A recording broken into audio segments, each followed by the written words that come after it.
अस्सलाम वालेकुम, नमस्कार, सत श्री अकाल एंड गुड इवनिंग। मैं हूं आरज़ू काज़मी और आप हमेशा की तरह से देख रहे हैं point of view.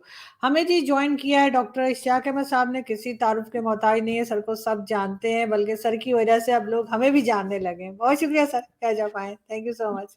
You are very kind and very generous, Arjuji. Thank you so much. Thank you so much sir. Sir Israel और हमास में जो कुछ चल रहा है, एक लड़ाई, एक जंग जारी है, लेकिन इस्लामिक कंट्रीज़ एक तरफ हो गई हैं और गल्फ़ कंट्रीज़ जो हैं वो हर तरह से जो है वो फ़लस्तीन तो नहीं लेकिन हमास के लिए साथ में हैं। सर आखिर प्रॉब्लम क्या है हमको इज़राइल के साथ? ख़ास तौर पे पाकिस्तान की तो ख़ैर बात कर ही रहे हैं हम, लेकिन बाकी कंट्रीज़ को भी आखिर इतना हमें यहूदियों से क्या प्रॉब्लम है? उन्होंने हमारा बिगाड़ा क्या है? ये एक बड़ा कठिन सवाल है।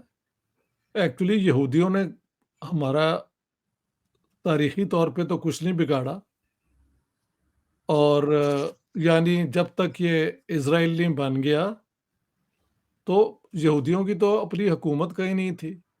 वो जहाँ रहते थे, तो वहाँ पे वो जो भी हुकूमत जिस किस्म का सलूक करना चाहे, वैसा करती थी। तो अगर ऑनेस्टली देखा जाए कि हिस्ट्री में 1945 से पहले जो रिकॉर्ड है यहूदियों का यूरोपियन सोसाइटीज़ में और जो उनके साथ सलूक मुसलमान सोसाइटीज़ में हुआ है, तो कदरे मुसलमान सोसाइटीज़ का उनसे सलूक बेहतर ही रहा है। ज़ाहिर है कहीं-कहीं वो परसिक्यूशन भी हुई है, लेकिन क्योंकि कुरान की एक आयत है कि the people of the book, Jews, Christians and Sabians, they can live among Muslims and continue with their religion and their businesses, and I think they had to pay some jizya. ये पुराने दौर में ये चलता रहा है, ठीक है? इसके बरक्स वेस्टर्न सोसाइटीज़ ने बार हमले किए हैं उनके ऊपर, यहूदियों के ऊपर। फिर जब उनका अपना मुल्क बन गया, वहाँ से प्रॉब्लम शुरू होता है। एक ही इलाके में 2 लोगों को मुल्क देने का मतलब क्या है? ठीक है? अब उसमें लोग कहते हैं जी कि 1947 नवंबर का जो यूएन प्लान था, वो इन्होंने तो मान लिया था, इज़राइल ने, लेकिन अरबों ने उसे रिजेक्ट कर दिया। वो था two state solution with Jerusalem as an international state, ठीक है? A international city under UN. ठीक है, अरबों ने हमला कर दिया, उस हमले में अरब ममालिक जो हैं हार गए। तो जो उस प्लान के मुताबिक कोई कहते हैं 52 टू 48, कुछ कहते हैं 44 टू 56, 56% यहूदियों को और 44% अरबों को, और 52 एंड 48 टू द अरब्स। इस तरह का फ़ॉर्मूला मैंने देखा है। उस जंग के हारने के बाद इज़राइल की फ़ौज जो है वो और भी इलाके पे काबिज़ हो गई। हाँ जी। जब दूसरी जंग हुई 67 में, जब इज़राइल ने हमला कर दिया अरब ममालिक पे, तो उसके बाद ये जो जेरूसलम था, ईस्टर्न जेरूसलम, जो उस ज़माने तक उर्दन के पास था, वो भी इनके पास आ गया, ज़ायनिस्ट अपना इज़राइल के पास। इसके बाद यूएन रेज़ोल्यूशंस हैं कि टू स्टेट सॉल्यूशन, कि जो 67 के बाद बॉर्डर बनते थे ना, वो एक फ़लस्तीनियों की स्टेट होगी। उसके बाद कोशिश होती रही, मुलाकातें हुई, पीएलओ और ये लोग कुछ और चाहते थे। पहले ये इज़राइल को ख़त्म करना चाहते थे, फिर इन्होंने मान लिया कि ठीक है, हम भी इज़राइल को एक्सेप्ट करते हैं अगर हमारा मुल्क भी बन जाए।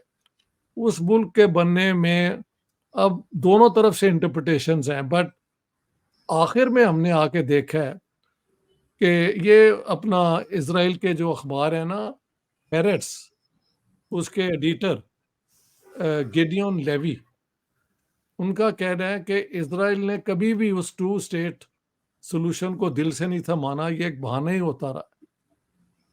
ठीक है? लेकिन एरियल शेरोन जो बने प्राइम मिनिस्टर, उन्होंने फिर गाज़ा से जो अपनी सेटलमेंट्स भी हो गई थी, जी। कोई भी 10,000 लोग सेटल हो गए थे, वो भी ख़त्म कर दी और गाज़ा उन्होंने ये फ़लस्तीनियों को दे दिया और वेस्ट बैंक के ऊपर एक वो एडमिनिस्ट्रेशन सी बन गई। लेकिन इलेक्शन जब हुए गाज़ा में तो ये हमास वाले जीत गए। हमास का प्रोग्राम जो है वो पीएलओ ने मान लिया था कि टू स्टेट सॉल्यूशन। हमास ने कहा कि we want an Islamic state in this area, ये लोग बाहर से आए हैं, they will have to go, no Israel. Election वो जीत गए। अब इसके पीछे लिटरेचर है और खासा रिलायबल लिटरेचर है कि एक्चुअली इज़राइल इंटेलिजेंस ने मदद की इनकी हमास की हुकूमत बनाने में, क्योंकि पीएलओ मान रही थी two state solution, but the Israelis were not willing actually to agree to two states. So they let Hamas be promoted against the same idea.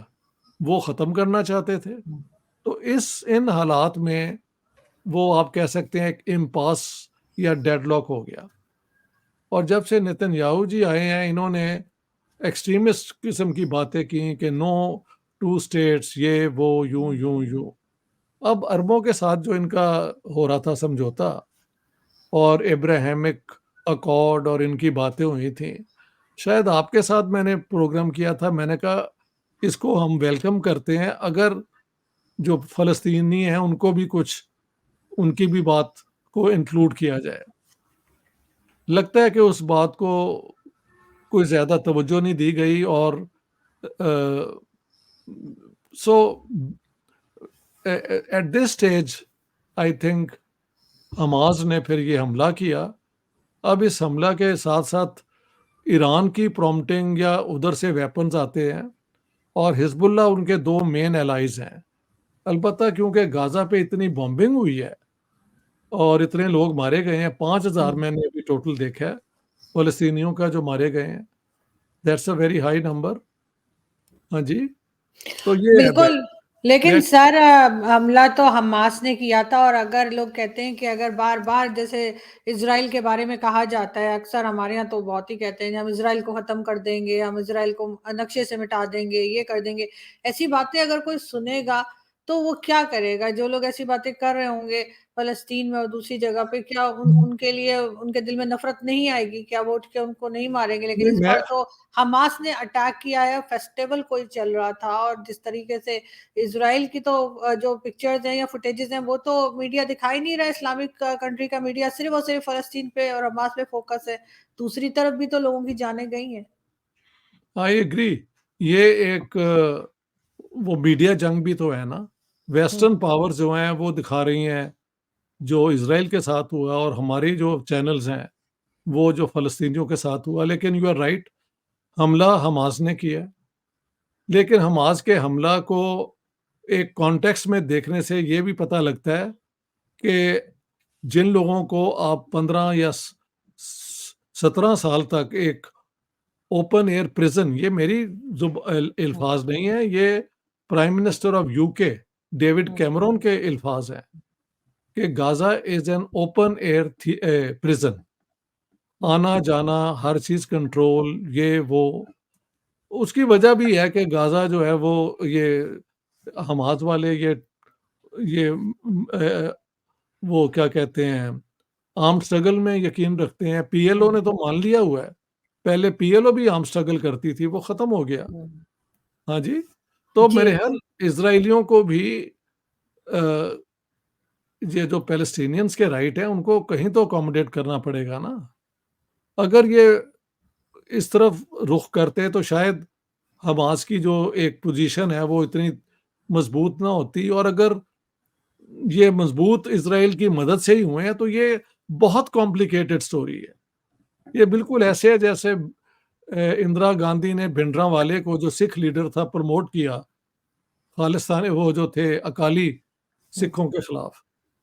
बाद में Bhindranwale became the big problem from Indira Gandhi, और फिर इंदिरा गांधी का कत्ल हुआ, फिर सिखों का कत्लेआम हुआ रावल, वो क्या कहते हैं, दिल्ली के अंदर। So you see this sort of politics is driven by madness, by hatred. और ठीक है, मुसलमानों के अंदर अब इसराइल के खिलाफ हेट्रेड जो है वो बिल्कुल पाई जाती है, इसमें कोई शक नहीं है। व्हाट कैन आई से। और सर इसराइल के अंदर भी वो इस किस्म के एक्सट्रीमिस्ट फोर्सेस हमेशा से रही हैं। सर इसका कोई हल तो होगा, किसी तरीके से इस चीज को रोकना तो चाहिए। कब तक एक देखिए, दूसरे का खून बहाते रहेंगे? हल के दो ही तरीके हैं। एक के टू स्टेट सोल्यूशन को मान के तो उनकी एक स्टेट बना दी जाए। दूसरा है कि इसराइल जो है वो जितने भी लोग वहां रहते हैं उनके लिए सबकी एक डेमोक्रेटिक स्टेट हो जाए, एक सेकुलर किस्म की स्टेट हो जाए, जिसमें ठीक है, एक इजरायली मेजॉरिटी तो रहेगी, 10 मिलियन वहां पे ये इजरायली हैं और 5 साढ़े 5 मिलियन इस वक्त फलस्तीनी हैं।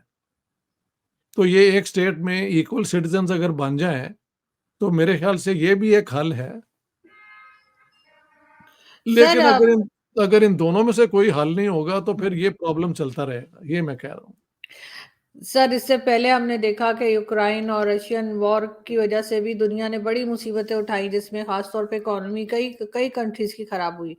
और अब एक जंग और तो इसमें अब अगर गल्फ कंट्रीज भी आ जाती हैं, सऊदी अरब और दूसरी, तो क्या ये मान लिया जाए कि अब ये एक तरह से वर्ल्ड वॉर 3 की तरफ हम जा रहे हैं कि साथ सबका एक दूसरे से लड़ना शुरू कर देंगे? मेरे ख्याल से जो मैंने बयान सुना है फैसल अल तुर्की, जो हम्म। इंटेलिजेंस के चीफ हैं सऊदी अरेबिया के, उन्होंने हमास को भी क्रिटिसाइज किया है और इसराइल को भी, और कहा है कि under international law arm struggle का हक है उन लोगों के जो अंडर ऑक्यूपेशन रहते हैं। लेकिन मैं पसंद करता हूँ, मेरी प्रेफरेंस है नॉन वायलेंट स्ट्रगल, जो कि इंडिया ने किया और अंग्रेजों को भगाया। तो ये उनका कल का बयान है। इसराइल अगर जिस तरह उन्होंने कबूल किया था कि भाई एक छोटी सी फ़लस्तीनियन स्टेट है, अगर वो बना दें तो कौन कौन सा इतना बड़ा वो है प्रॉब्लम, या वो डेमोक्रेटिक स्टेट बना दें। अगर ये दोनों चीजें नहीं होती तो क्या होगा? क्या they can they kill all the Palestinians? No. Can they drive them out as they did in 48 and 67? No, that's not going to happen. तो क्या ये हमेशा इसी रिलेशनशिप में रहेंगे कि जो अरब इसराइल में रहते हैं उनके तो कुछ राइट्स हैं और इनके अंडर ऑक्यूपेशन कोई राइट्स नहीं है? तो ये तो नहीं चल सकता ज़्यादा देर। ये फिर किसी एक और तरीके से ये प्रॉब्लम खड़ा हो जाएगा। तो थोड़ी नहीं, बल्कि मैं समझता हूँ इसराइल की रिस्पॉन्सिबिलिटी भी है, और नेतन्याहू के जाने के बाद ही एक महल कुछ हो सकेगा। इस बंदे ने इजरायली सोसाइटी को भी बहुत नुकसान पहुंचाया है। उनकी सुप्रीम कोर्ट की पावर्स ये छीनना चाहते थे, जिस पे बहुत प्रोटेस्ट हो रहे थे। और भी Netanyahu is known as a divisive politician within Israeli society. तो ये भी है। और हमास का अगर खात्मा हो जाता है तो मुझे कोई इसमें दुख या दर्द नहीं है, लेकिन क्या सारे फलस्तीनियों के हक मारे जाएं, इसके मैं खिलाफ हूँ। बिल्कुल सर, हमास और फ़लस्तीन को तो काफ़ी दुनिया अलग-अलग से ही देख रही है। अभी फ़लस्तीन के लिए जो है पाकिस्तान के अलावा भारत ने भी जो है उनकी मदद के लिए सामान भेजा है, एड भेजी है। जी। लेकिन लेकिन सर हमास को तो एक टेरर ऑर्गेनाइज़ेशन के तौर पे देखा जा रहा है, और ये हमेशा ऐसा क्यों होता है कि इस्लामिक कंट्रीज़ जो हैं पहले खुद शरारत करती हैं, जाके उन्होंने अटैक किया। इससे पहले मैं मान रही हूँ कि इज़राइल की तरफ से भी कई बार जो है वो फ़लस्तीन के ऊपर इस तरह से हुआ है कि उनका नुकसान किया गया है। लेकिन इस वक़्त करंट सिचुएशन में सबसे पहले हमास ने अटैक किया, और अब जब पलट के इज़राइल मार लगा रहा है, तब ये विक्टिम कार्ड खेल रहे हैं। कभी बच्चों की पिक्चर्स रिलीज़ कर देते हैं, ज़ख्मी बच्चों की, कभी औरतों की। क्या इज़राइल की तरफ बच्चों की और औरतों की जान नहीं गई है? नहीं, पहले उन्होंने दिखाई हैं बच्चों की और औरतों की फ़ोटोज़। तो हुँ, दोनों तरफ जा तो मारे तो ज़्यादा सिविलियन जा रहे हैं ना, जिसका जो एक दुःख की बात है, इसमें कोई शक नहीं है। आप बात कर रही हैं हल क्या है? एक क्या हल हमास को ख़त्म करने से फ़लस्तीनी इश्यू डेड हो जाएगा? I don't think so. That's what I am saying. तो हमास को अगर आप ख़त्म कर भी दें, हमास को ख़त्म करने का एक तरीका तो ये है कि आप टू स्टेट सॉल्यूशन को मान लें। हुँ। हमास के पास फिर उसके बाद कहीं भी कोई सपोर्ट नहीं होगी। Even Iran and Hezbollah will have nothing against it. ये मुझे पता है, आई नो इट। नहीं हमास सर, मैं की ये कह रही हूँ सर, फ़लस्तीन या हमास के लोग सर इस वक़्त विक्टिम कार्ड खेलना शुरू हो गए हैं। ये नहीं लगता आपको कि पहले उन्होंने खुद अटैक किया, खुद वहाँ पे हाँ, इज़राइल में हाँ। जाके उनके फेस्टिवल में अटैक किया, और जब उन्होंने उनको पलट के जवाब दिया, तो अब ये विक्टिम कार्ड खेल रही है। ये इस्लामिक स्टेट जो है वो विक्टिम कार्ड खेलने की कोशिश कर रही है। आपको ऐसा नहीं लगता? मैं ये पूछ रही थी। नहीं, बिल्कुल ऐसे ही लग रहा है कि वो विक्टिम कार्ड ही खेल रहे हैं। अ, सो दोनों की तरफ से ये कार्ड खेला जा रहा है ना। हमला अलबत्ता हमास ने ही शुरू किया है, इसमें कोई शक नहीं है। लेकिन हमले के पीछे भी तो एक बैकग्राउंड होती है ना। अगर ये मसला पिछले 17 इयर्स में इज़राइल रिज़ॉल्व कर देता to the satisfaction of the Palestinians under हुँ। इंटरनेशनल लॉ और सारी दुनिया मान जाती, तो फिर शायद ये हमले की बुनियाद भी ना रहती, और अगर होता तो इस पे 2 राय ना हो सकती। लेकिन लोग कहते हैं कि यार आप इस हमले को तो देख रहे हैं, लेकिन इतने लोग इज़राइली स्टेट ने मारे हैं, उनके ऑर्चर्ड जो हैं, ये ऑलिव ट्रीज़ वो ये गिरा देते हैं, उनके घर आके गिरा देते हैं। ये वो ले आते हैं ट्रैक्टर और अ, उनके एक-एक करके घर जो हैं वो जेरूसलम में भी ले रहे हैं और ये भी ले रहे हैं। I think you have to keep both things in the picture. लेकिन सर हमास जाके अटैक करेंगे, उनके फेस्टिवल में जाके लोगों की जान ले लेंगे, तो उनका क्या ख्याल था कि इज़राइल पलट के कुछ नहीं करेगा? ज़ाहिर है नहीं, इज़राइल भी पावरफुल है, इज़राइल के पास भी नहीं कुछ कंट्रीज़ हैं। इज़राइल सबसे पावरफुल है और दुनिया की जो पावरफुल वेस्टर्न मुल्क हैं वो भी उसके साथ है। तो दोनों के दरमियान जो बैलेंस है वो तो इज़राइल के हक में है। इसीलिए कुछ लोगों का ख़्याल है कि क्योंकि इज़राइलियों का और सऊदी अरेबिया का एक हो रहा था रेप्रोशमा, हुँ। तो ईरान की प्रॉम्प्टिंग पे ये हुआ है। ये भी एक पॉइंट ऑफ व्यू है कि ये तब किया गया जब लग रहा था कि कोई अरबों का और इज़राइलियों की कोई दोस्ती या कोई अंडरस्टैंडिंग हो जी। रही है। मैंने अलबत्ता तब भी कहा था कि ये दोस्ती होना बहुत अच्छी बात है, सारा हुँ। कुछ ठीक है, लेकिन पैलेस्टीनियंस का सवाल भी कहीं होना चाहिए ना। वो उसके अंदर नज़र नहीं था आ रहा कि उसपे कोई डिस्कशन हुई है। इसलिए मैं समझता हूँ हमास ने इसको इस मौके पे इस्तेमाल किया। सर इतनी सैंक्शंस लगी हुई हैं ईरान पे, इसके बावजूद ईरान इतना पावरफुल है कि वो इस किस्म की हरकत करवा सके हमास से, ताकि सऊदी अरब बात ना करे इज़राइल के साथ? मेरे ख़्याल से हमास के इला के मेन सपोर्ट तो ईरान से ही आती है ना, और तो कोई नहीं है, बड़ा हुँ। मुल्क कोई नहीं है। अरब तो सारे इन लाइन है, हुँ। जॉर्डन के और इज़राइल के रिकॉग्निशन है, और इजिप्ट और इज़राइल के भी एम्बेसडर एक दूसरे की तरफ आए हुए हैं। अब ये वो क्या कहते हैं, यूएई में भी ये हो गया है, मोरक्को के भी रिलेशंस इज़राइल के साथ हैं, सऊदी अरेबिया के भी हो रहे थे। हुँ। तो जिनका ईरान से भी तो ऐलान होता रहता है ना कि हम इज़राइल को समुद्र में धकेल देंगे। तो जो मुल्क पहले सारे ये कहा करते थे, अब उनमें से सिर्फ़ हमास, इस्लामिक जिहाद और ये ईरान और हिज़्बुल्लाह की ये पोज़ीशन है। लेकिन मैंने फ़लस्तीनी जो स्पोक्समैन है, उनके कई जगह इंटरव्यू हो चुका है। हुँ। नाम एकदम मुझे मेरी ज़ुबान पे नहीं आ रहा। उन्होंने कहा है कि मैंने हमास से बात की हुई है और वो कहते हैं कि अगर टू स्टेट का सॉल्यूशन हो जाए, तो फिर हमें कोई इतराज़ नहीं है। बिल्कुल, और होना भी चाहिए ताकि आइंदा इस तरह के हालात ना हो और जी, ऐसे दोनों कंट्रीज़ में लोगों की जानें ना जाएँ, ख़ास तौर पे जो सिविलियंस की जाती हैं, वो देख के बहुत अफ़सोस होता है, चाहे किसी भी जी। जगह हो। मुझे बहुत शुक्रिया। जी, मेरे पे इल्ज़ाम ज़रा इंडिया में लगा रहे हैं जी, आप हमास के सपोर्टर हैं, ये वो। मैंने कहा यार अकल करो, I am an analyst, I have to put things in a बिल्कुल, फ्रेमवर्क। मैंने कहा एग्ज़ैक्टली। ये मैंने कहा 1857 में मुसलमानों ने तो नहीं था अटैक किया और हुँ, अंग्रेज़ों फैमिलीज़ को भी मार दिया था, मंगल पांडे, उसके ऊपर तो फ़िल्म भी आपने बना दी है। हुँ। तो एक्सट्रीमिस्ट मेजर्स कई दफ़ा अडॉप्ट ऐसी ऑर्गनाइज़ेशंस कर लेती हैं, ऐसे लोग कर लेते हैं जो हू फ़ील कि उनके पास और कोई चॉइस नहीं है। Which is not to justify but to understand कि ये क्यों होता है। समझ गए आप? बिल्कुल, बिल्कुल ऐसा ही है, लेकिन सर बहरहाल किसी की भी ये तो जान जाए अच्छा नहीं लगता, लेकिन हमास ने बहरहाल इस बार हमास जो है वो इसको टेरर ऑर्गेनाइज़ेशन के तौर पे लोग जान रहे हैं और इसके जी, ऊपर यकीनन कोई पाबंदी लगनी चाहिए। बहुत ठीक है। शुक्रिया सर, बहुत बड़ी शुक्रिया। मेहरबानी। बहुत-बहुत थैंक शुक्रिया। Thank you.